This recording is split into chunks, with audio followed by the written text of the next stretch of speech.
મિત્રો, જય શ્રી રામ, જય દ્વારકાધીશ। અને જુઓ તો અમે ખુશ્બુ માટે સાર લેવા જઈએ છીએ ખેતરમાં। બપોરના 5 વાગ્યા છે, તડકો બહુ લાગે છે, કાળા થઈ જશું પણ હોતો નહીં, કાળો ને ધોળો। તો બસ ખેતરમાં આવીને બેઠી છું, મમ્મી આવે એટલે સાર વાટવા જઈએ। સંગ હું એકલી નહીં જાઉં, મને બીક લાગે છે, કેમ કે અમારો એક ભૂંડડો આવશે મોટો મોટો, અને એ ભૂંડોની હે ને આખી મોટી ફેમિલી હે બરાબર, એટલે આપણને લાગે બીક। તો મમ્મી કહેવાય કે તું બેસ, હું હાલ જઈને પાછી આવું છું, એટલે મમ્મીની વાત જોઈને બેઠી હું। અને ખેતરમાં મસ્ત પવન આવે છે એટલે ગરમી લાગતી નહીં, તડકો એ ઓછો છે। તો બસ મમ્મી આવે એટલે જઈએ સાર વાટવા, સાર લઈને આવી જઈએ અમે। એટલી સાર વાટવા તો મને તો થાક લાગ્યો બાપા। બસ હવે બાજરી કે ના જવું પડશે,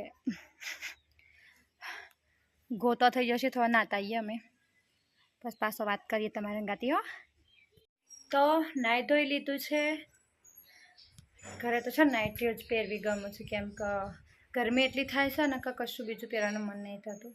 અને માથાના બાલ થોડા બગડી જશે તો તેલાઈ નાખવાનું છે, પણ તેલ અમે રાતે નાખશું, રાતે તેલ નાખીને ઊંઘી જવાનું, સવારે માથું ધોઈ દેવાનું, એટલે બાલ મસ્ત થઈ જાય। ખુશ્બુ પાસે જઈએ, શું કરે છે ખુશ્બુ જોઈએ। હા હા તડકો, ખુશ્બુ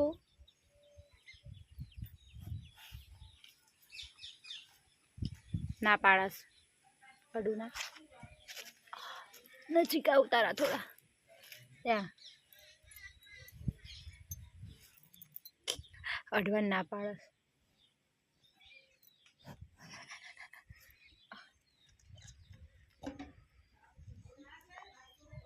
ખવાય રહ્યું ખવાય, બુશેટ ખાય છે મારો।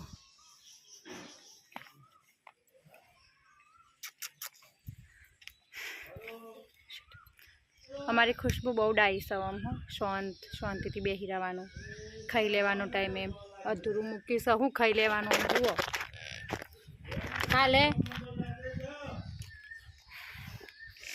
જોર આવે છે ખાતા તો જબ્બર। અત્યારે હું આવી છું મારા કાકાના ખેતરમાં, મારી બેન જોડે એ એકલી પડતી હતી, તો મેં કીધું હેડા તમને કંપની આ લે, અમે હું બેસી રહીશું ને એ કોમ કરે છે।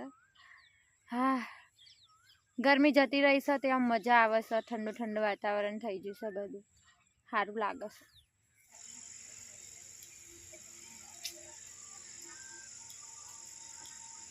રોટલી બનાવીએ છીએ રાતની, તાપ લાગે જબ્બર।